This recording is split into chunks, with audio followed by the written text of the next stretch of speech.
Well, as artificial intelligence continues to grow in impact in our culture, there continue to be new questions to be asked.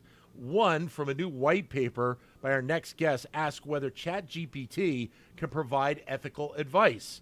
The authors of that paper join us right now. Christian Terwiesch, who's a professor of operations, information, and decisions here at the Wharton School. He's also co-director of the Mack Institute, and also Lennart Meincke, who is a research assistant here at Wharton.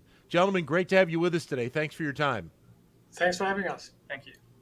All right, so Christian, I'll start with you. Lay this out for us about both the importance of this research, but how you went about it. So this sounds like a weird question, right? Can GPT give ethical advice?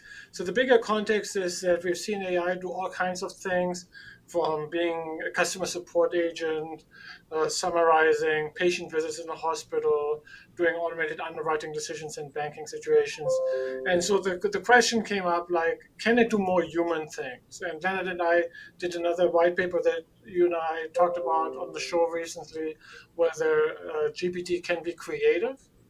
And we found really interesting things there. And so the last bastion that we felt like was kind of had to be covered is, can GPT do something human like having feelings and talk about ethical advice? And so we thought that was a really interesting question to tackle. So Lennart, how did you go about this? Because I find it interesting. It's one thing to, for the process to include something that may work in the human brain. This is kind of another avenue of that.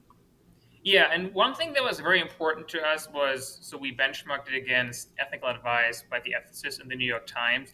We didn't just want to see if we can replicate their advice, right? We wanted to really see what is the base model GPT-4, what can it do right now? So when preparing our experiment, we spent a lot of time making sure that we don't introduce any kind of bias or give any previous responses by the person we're comparing against, to make sure we're really just getting what the raw model thinks. And it was super fascinating to see the differences in responses for the different ethical dilemmas.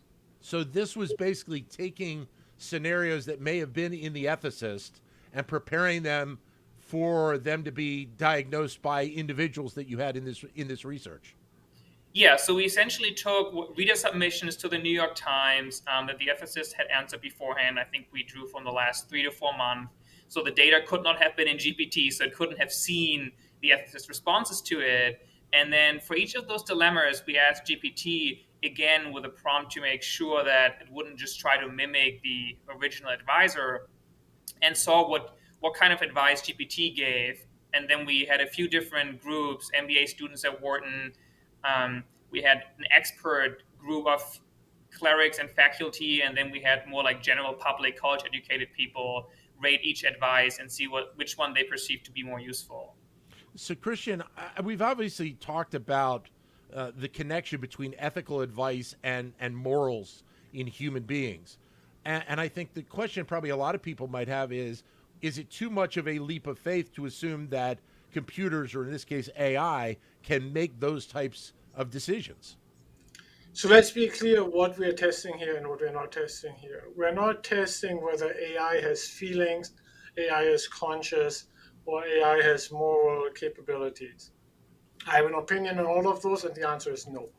What we are testing is, can GPT create ethical advice that is useful? And usefulness is measured in the eyes, as Lennart was just explaining, in the eyes of lay people, Wharton MBA students, and experts such as clergy and academics. And so for each of these dilemmas, we have the expert, in this case from the New York Times, Dr. Appiah, share his view on an ethical dilemma, and we at GPT create his or her view on the dilemma. And then we compare which one is more useful. So we're not making claims that AI is human or conscious or anything. It is fascinating to see that it provides useful advice, nothing more, nothing less. And Leonard, from what I read, there was a path where you also rated the usefulness of the advice, correct? Yeah, so there were essentially 2 different ways we approached the evaluation. In one of the 2 surveys that we went through with our participants, we asked participants, please rate how useful, well, imagine you are the reader, so that you don't have any personal bias. Imagine you're the reader and you ask this question, how useful do you think on a scale from 1 to 7 this advice will be to you? And then in a secondary group, we did display the original ethicist advice and we displayed the GPT advice. And then basically they had to pick which of the two they preferred. So it was more like a head-on-head race. And so, what was end up being the results in terms of which advice they seemed to gravitate more towards?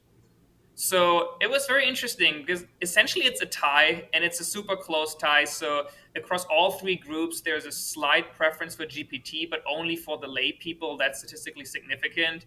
For the MBAs and the experts, while there's a small preference, it's not large enough to be considered significant. So I think right now we're just confident to say that there is a tie in the ability, but we can't really necessarily say one is much better or worse than the other.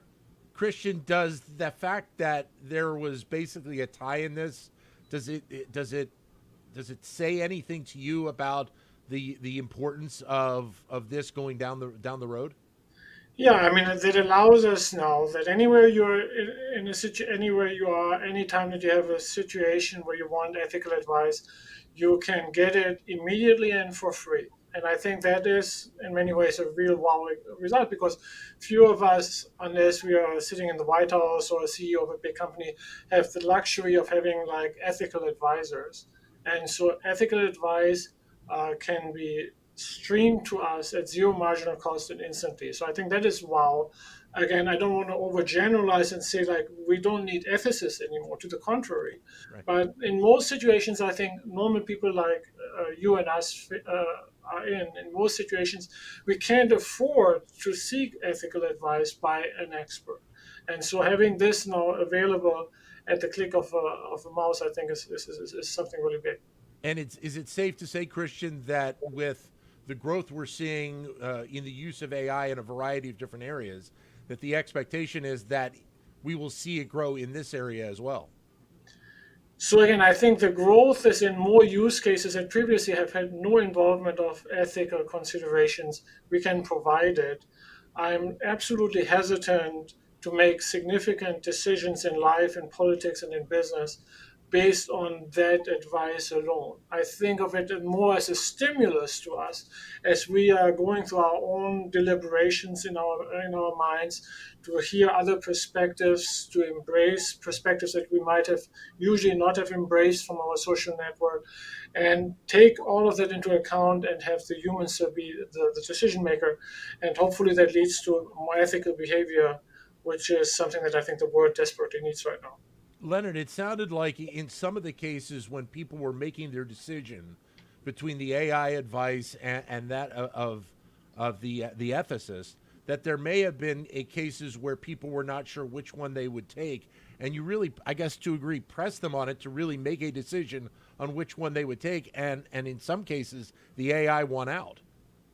Yeah, and we were thinking hard how to design the experiment because if we just give them two pieces, like A and B advice for the AI and ethicist, let's say everyone picks the AI, but it was super close, then we can't really say that, right? So that's why we use this two stages or two different experiments where for one, we ask them to 1 to 7 how useful it is. And then in another round, we ask them, which one do you think is more useful to you out of these two? Of course, we asked different people different questions, but that was kind of the core idea. So we were able to see how big the difference really was.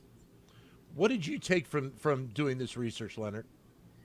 I think it's just super interesting with GPT and AI coming up so much to evaluate all the different things you might not immediately think of where it's already good at. And I think to Christian's point, I would just see it as one more opinion, one more voice that you're throwing into a decision. And, maybe it's 11 p.m. on a Saturday afternoon, evening, and you would just like to get some advice on something. You have it readily available. You don't have to follow it. We're not sitting here and say, please follow what GPT-4 tells you, but it's just one more opinion that might be helpful, and it's very affordable. Christian, where do you think then this research potentially takes you? What is there a next logical step to follow up with this? I would really like to explore the role of opinion diversity. I think it lies in the nature of American life and most of the Western world right now that we are all surrounding ourselves with like-minded people.